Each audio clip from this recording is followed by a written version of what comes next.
Kalau di Jombang di gantangan Tebu Kicak kalau nggak salah itu mantul nggak apa-apa 3 kali. Iya. Kalau mantul terus memang kurang enak. Iya memang. Ya, kalau Kebanyakan ya kurang enak. Mantul menjadi seorang mantul, jawara gitu. Iya betul. Mantul itu nggak ada masalah.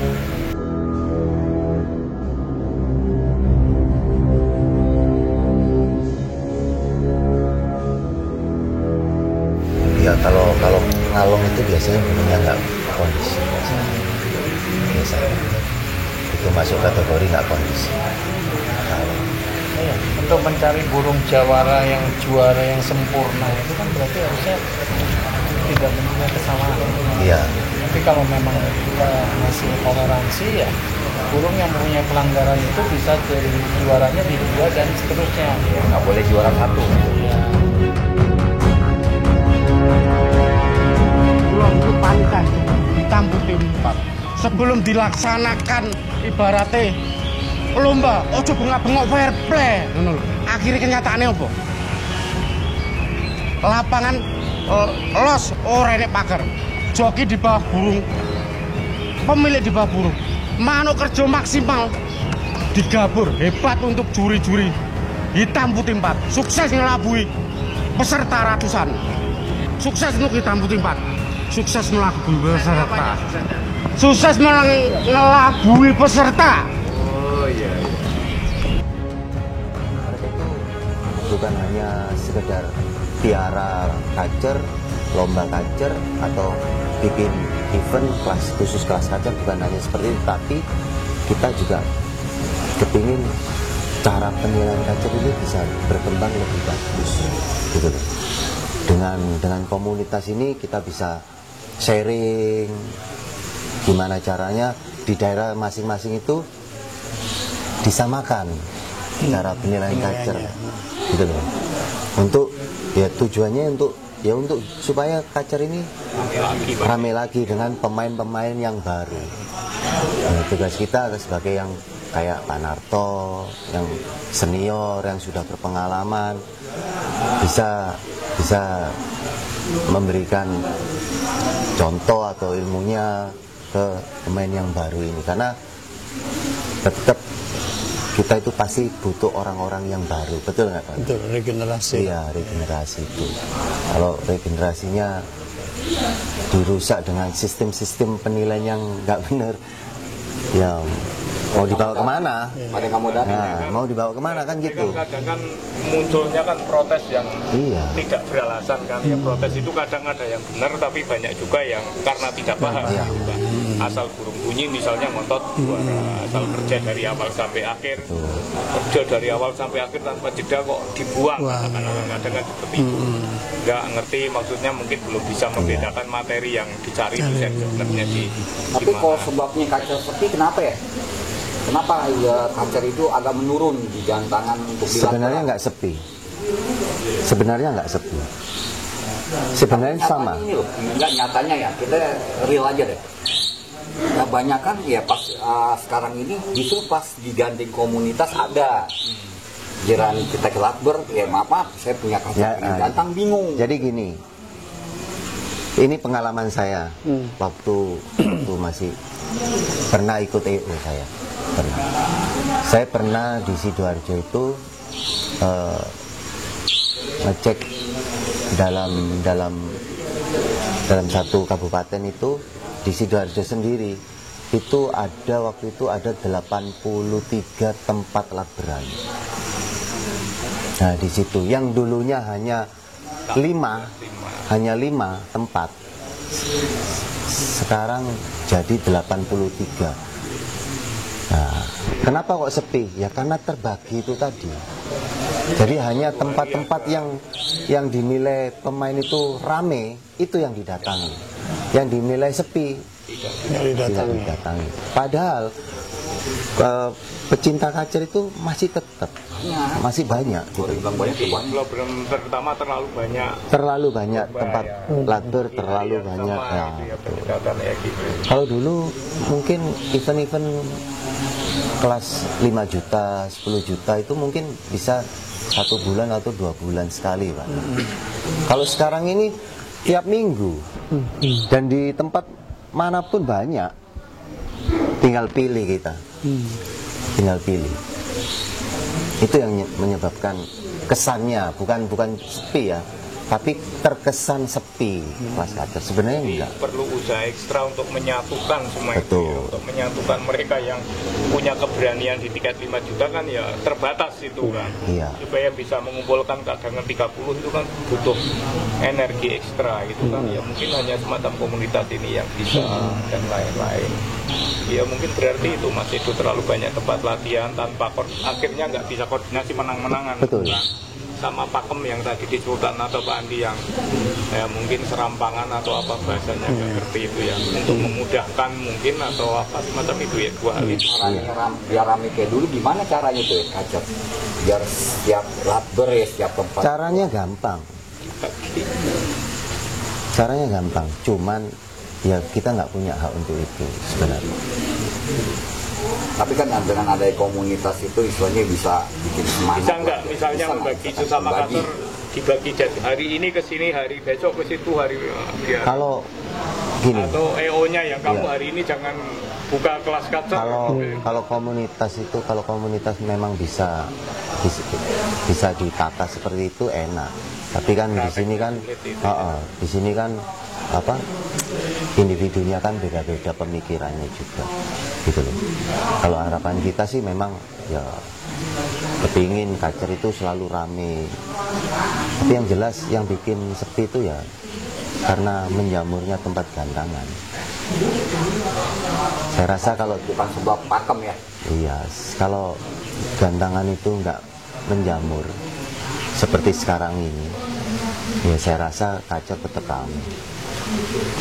rame. Sampai ke lomba-lomba besar Iya. pun dalam jarak jangkauan 1-2 jam bisa di beberapa titik gitu.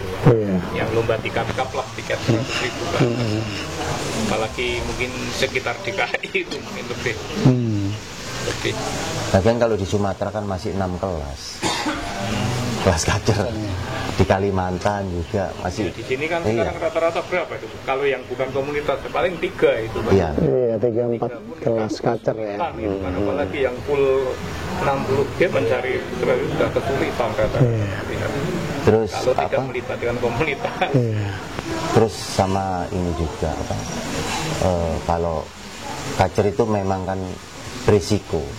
Orang main kacer apalagi kayak pemula yang baru belajar gitu kan berisiko. Risikonya itu tadi, ketika burung itu sudah nggak bisa kepake karena bagong, mereka juga mikirnya kan rugi itu tadi. Beda dengan pemain-pemain ya, kalau untuk pemain akar rumput yang baru awal-awal, mereka lebih pilih gini, daripada beli kacer mending buat beli cicak hijau. Ya burung-burung yang lebih aman. Iya, lebih aman.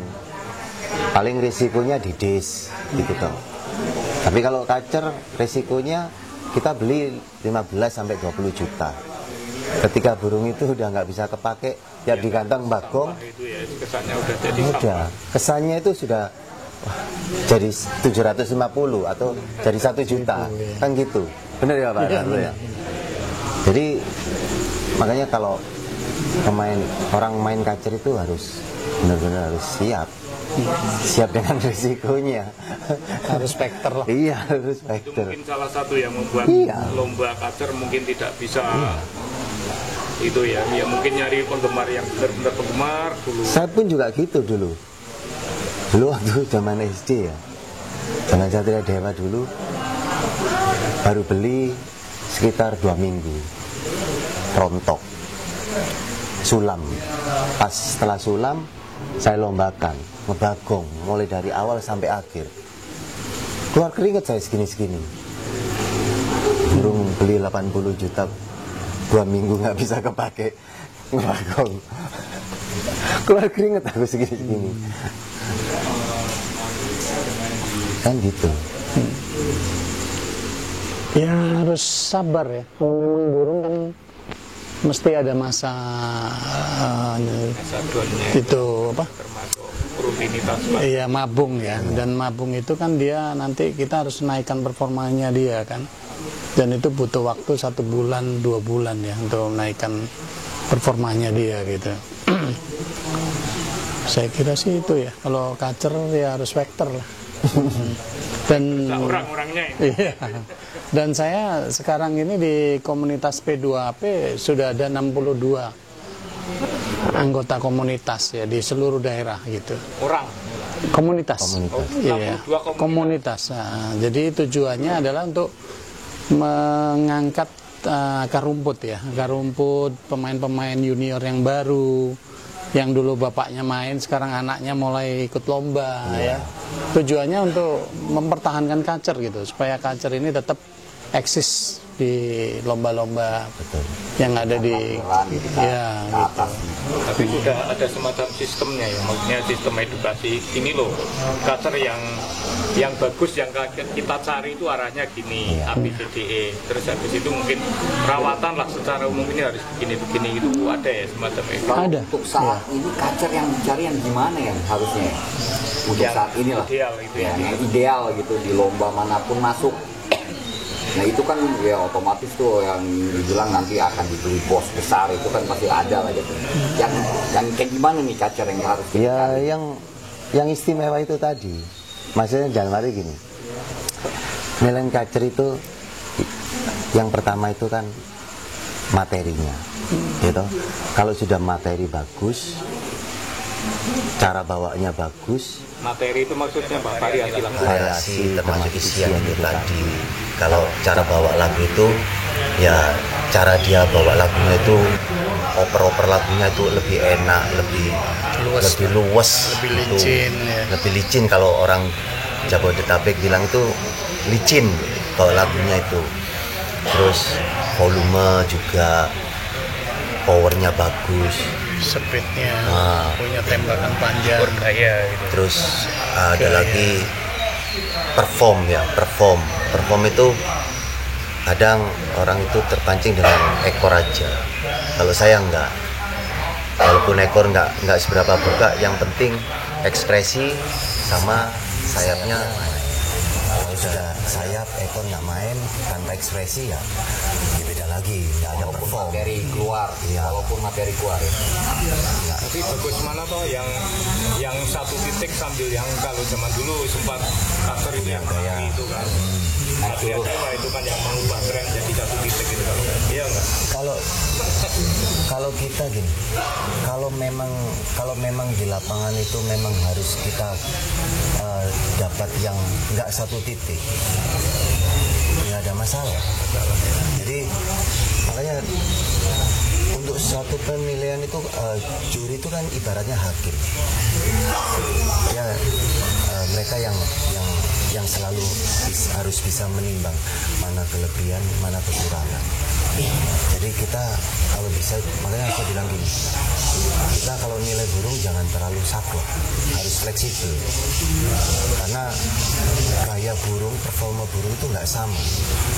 Satu jenis gayanya bisa beda-beda. Ada yang satu titik, ada yang gayanya di bawah tangkringan, ada yang naik turun.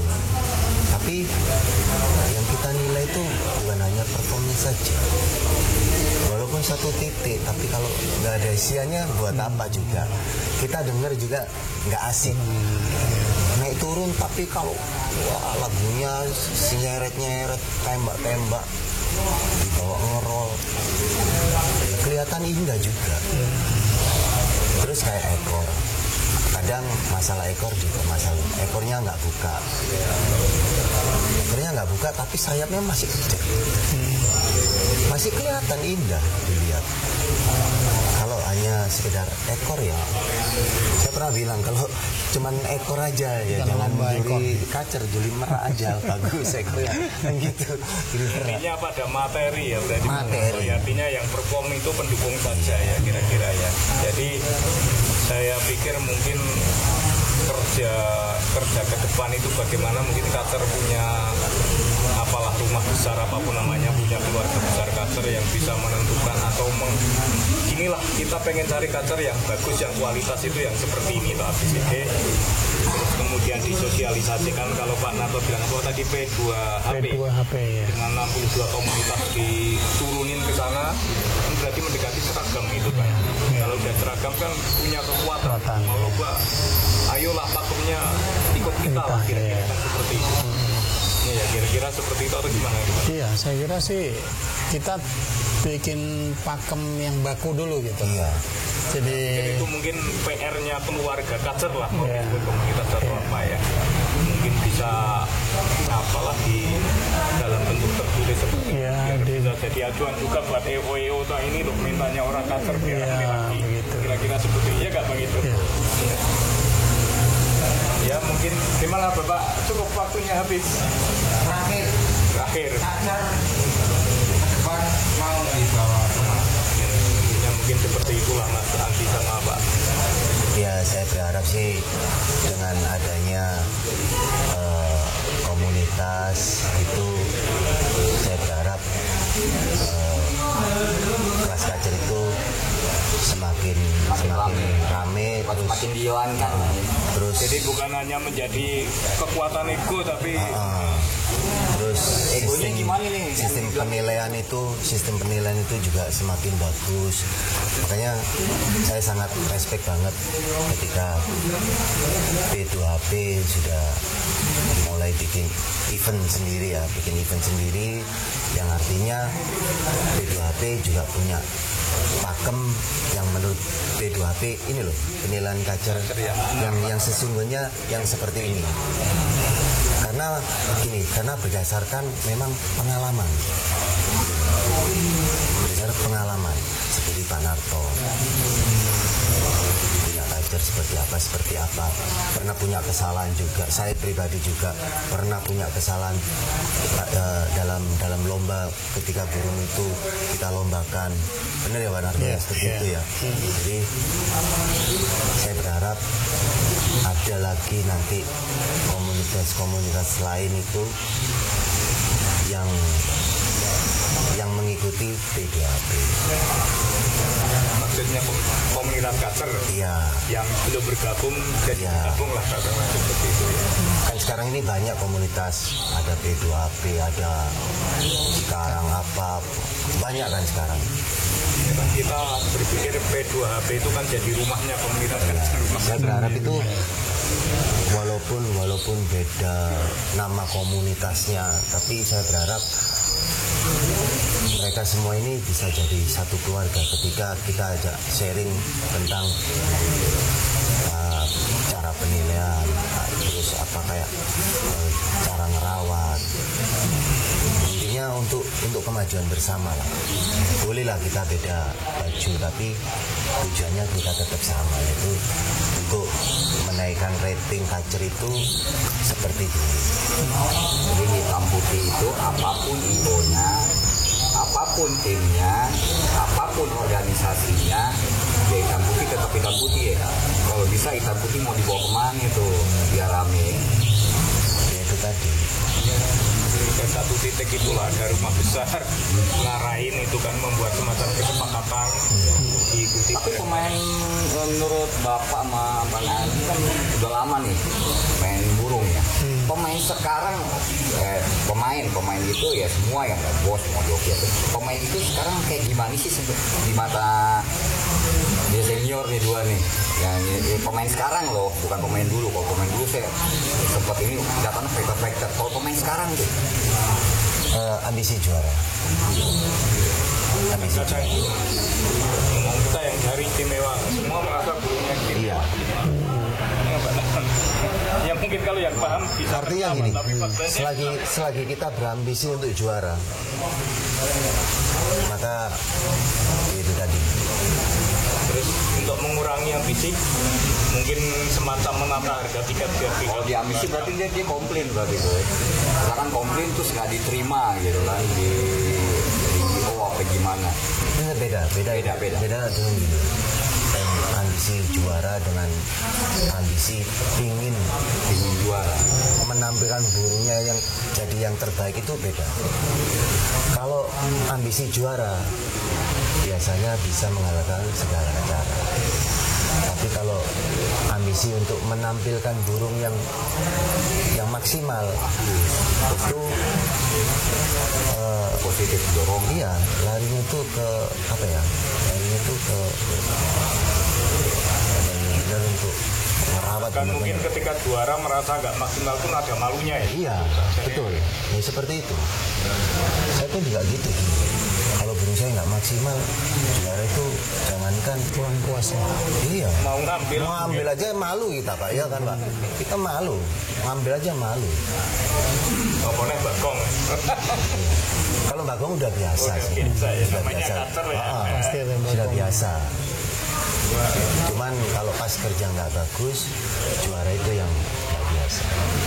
Tapi ya itulah Pak Narto, mungkin kita menunggulah P2HP atau apa siapapun yang menjadi semacam rumah besar kacer memang menghasilkan mungkin semacam pakem bersama lah, pakem dasar yang bisa diikuti dari level lombanya teratas sampai ke tingkat labber itu. Karena dasarnya kan dari situ toh, atas kayak. Jadi saya pikir suka tidak suka harus mengikuti aturan yang sudah disepakati Kacermania Nusantara ya. Mungkin.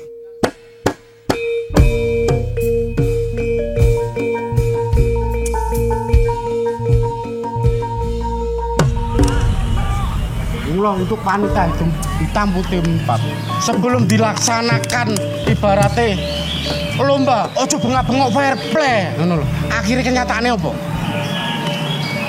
Lapangan los renek pagar, joki di bawah burung, pemilik di bawah burung, manuk kerja maksimal, digabur hebat untuk juri-juri hitam putih 4 sukses ngelabui peserta ratusan, sukses hebat ngono. Manukku nek radi anggap berarti kan ora peserta Om. Iya. Manukku kuwi ibaratnya aku daftar ora utang. Ya toh. Kontan. Nek manukku layak ora aku tok sing ngomong. Mas, jadi perbaikannya gimana buat hitam putih berikutnya? Ya, ini bukan memojokkan hitam putih 4. Ini istilahnya protes dari saya untuk cambuk semua pantai hitam putih 4 untuk kedepannya lebih bagus. Gitu loh. Kayak merasa tuh peserta ini cuma dikebuli juri-juri. Soalnya apa? Joki pemilik burung disuruh masuk tanpa ring, tapi kenyataannya apa? Juri kendel tenan, berani buang manuk kerja. Ini yang dikatakan sukses untuk hitam putih 4. Sukses ngelabui peserta. Jadi selesai nggak itu tadi protes ke dalam, jawaban korlapnya bagaimana? Jawabannya peserta nemu, 3 juri nemu, bener durasi pukul panjang. Loh, kok orang mlebu? Kata selera masing-masing. Gila jawaban apa? Gila. Sukses untuk hitam putih 4. Sukses melabui peserta. Sukses melabui peserta. Oh iya.